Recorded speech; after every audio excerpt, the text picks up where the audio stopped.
Welcome to Geordieland 1892. Thursday night's game was toontastic. It was brilliant.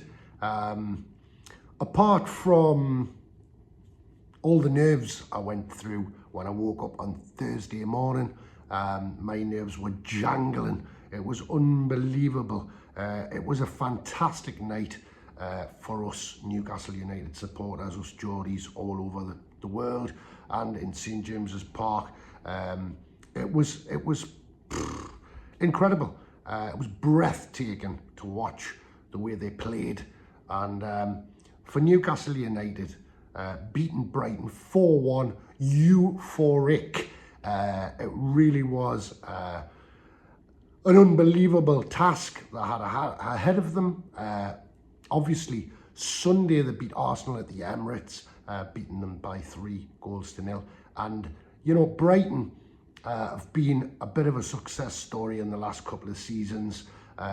We haven't really been that fruitful against Brighton and Hove Albion in the past. And we haven't met them that many times, have we really? Because of the differences in our league statures in the past. But they have been a little bit of a bogey team for us. But like I say, I don't know about you, but when I woke up on Thursday morning, I was in a nervous state. By lunchtime, I was a wreck. You know, butterflies were going in my stomach. That's how it was affecting me. And I haven't really been like that this season. I haven't really feared that many teams. But I suppose we're just so close to a really fantastic prize that I suppose the nerves were getting the better of me. Now, St James's Park was unbelievable. The noise was deafening, and it was just a sea of black and white. It always is these days. The flags, war flags yet again. But the 12th man, the Geordie public, were unbelievable. They were spectacular. The noise, like I say, was just, it was incredible. And, you know, all credit to everybody who was lucky enough to get a ticket to go and see that game. I imagine all the bars, all the clubs, everywhere, all around the world, anybody who was dons the black and white was going crackers, and me myself, I was as well.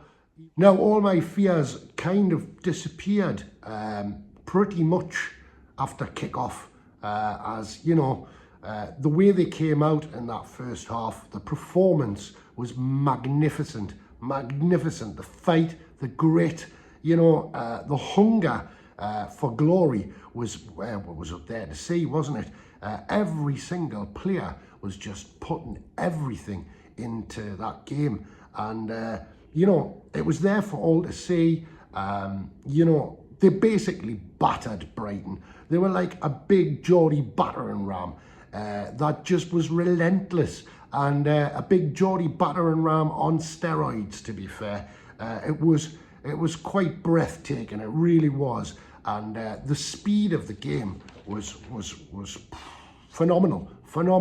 And you know, the speed, the skill, the fight, and the passion. And like I say, you just cannot fault the Geordie public, can you? Now, nerves were thus settled even more when Newcastle struck and drew first blood. And basically, it's a fantastic ball from the corner, from Trippier, delivered beautifully in the 22nd minute.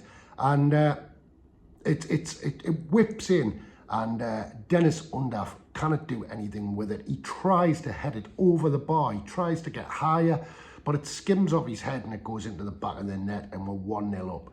And, you know, it was a hard cross to deal with. It was curling in there, and, you know, it was a blessing to everybody. All Newcastle United supporters, I can imagine. It was a great start, really. As the game went on, you know, it could have, Almiron could have scored, Joe Linton had chances, Callum Wilson had chances, and, you know, Isaac had chances, but they just weren't going in the back of the net. But right at the death of the first half there, and, you know, yet again, that man Trippier delivers a superb cross which kind of curls to the back post. And who's waiting there? An unmarked Dan Burn, and he pokes it home with his head. It was fantastic. 45 plus 4, so 49 minutes on the clock, and Dan Burn gets a goal. You know, must have been great scoring against his old club, and you know, the Geordie big giant scoring at St James's Park. You could just see, bless his little face, bless his little cotton socks, well, big cotton socks really. He is a giant, to be fair, but hey, he took it brilliantly. Great ball from Trippier, and you know, we have been kind of complaining about some of the set pieces, haven't we? And to be honest, the first 2 goals were Trippier, and unbelievable they really were. Now, the lads went in for half time, and it was the turn of the lasses, the Newcastle women's team, and they presented their trophy, gaining promotion on the last day of the season, and they paraded that at half time at St James's Park. So well done, the lasses, and fantastic achievement for them this year. The second half started, and obviously nerves started jangling again not long after the restart, as Undaf, who had scored the own goal, the first goal, putting Trippier's cross into the back of the net, decided that he was going to get one back, and he did in 51 minutes. It was a good goal. He got through, and really Pope had no chance. He slotted it under Pope. And that's what I mean about the nerves started jangling again. Honestly, I was shiting bricks. I really was, because when it got to 2-1, you know, that little bit of doubt starts creeping in. And, you know, Brighton are a good side. Basically, what you've got to remember is they did have more possession than us. We did have more shots and more shots on target, but they had a lot more possession than us in that whole game. And they had more passes. But, you know, as time was going on, I had one on this shoulder saying, are we going to do it? One on this shoulder saying, yes, we are. Yes, we are. And, you know, oh, God, I was rattling all over. I was in a mess, me, in a mess. And it was, all the time, the threat of them scoring was there, wasn't it? But eventually, after cacking myself for a long, long time in that half, basically, it all just, it turned to goal, didn't it? Turned to goal. It was paradise. It really was. Trippier defends beautifully and plays the ball to Almiron, by the way, who had a fantastic game, up and down the flanks, up and down the pitch. He was everywhere. He was everywhere. I did slag him off a little bit in the last video, but honestly, you could not fault his effort at all. I'll go back to him in a minute, but he got the ball and off he goes up the wing. He spots Callum Wilson. He plays a lovely timed weighted ball to him, and off Callum Wilson goes. And, you know, he makes no mistake. He slots it under Steele, who, by the way, had made some brilliant saves. He made a brilliant save from Almiron in the second half as well. But, you know, Wilson there again. And, you know, it just, a whole weight dropped off me when he scored that goal. And then, you know, 89th minute that was. And you're thinking, yes, we're home and dry.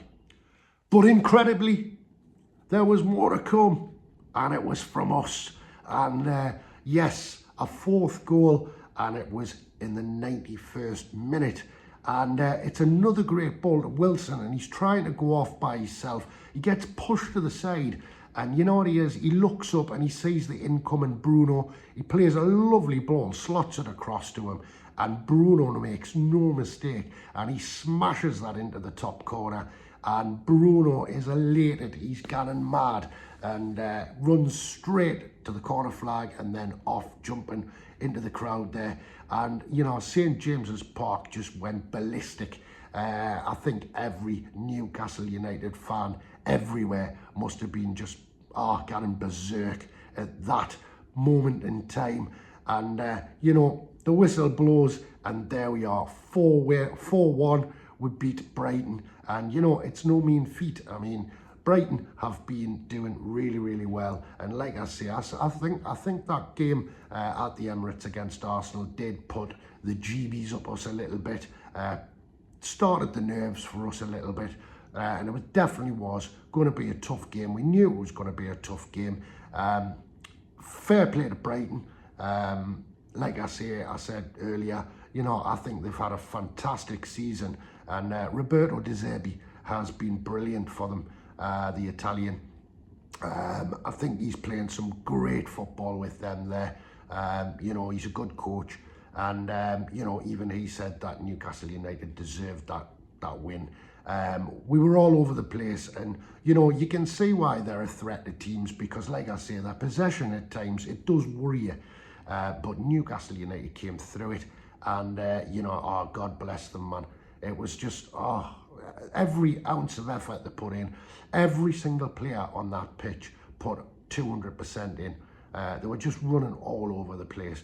They were like freight trains, juggernauts. They really were. It was. Oh, what a feeling! What a feeling! But you know, Monday night we see Leicester City at St James's Park.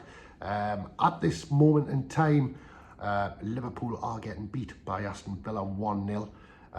So who knows? It could just come down to 1 point needed on Monday night. We've got 2 games left. Liverpool have only got 1. Let's see what happens. Anyway, listen, that was just my little recount of Thursday night.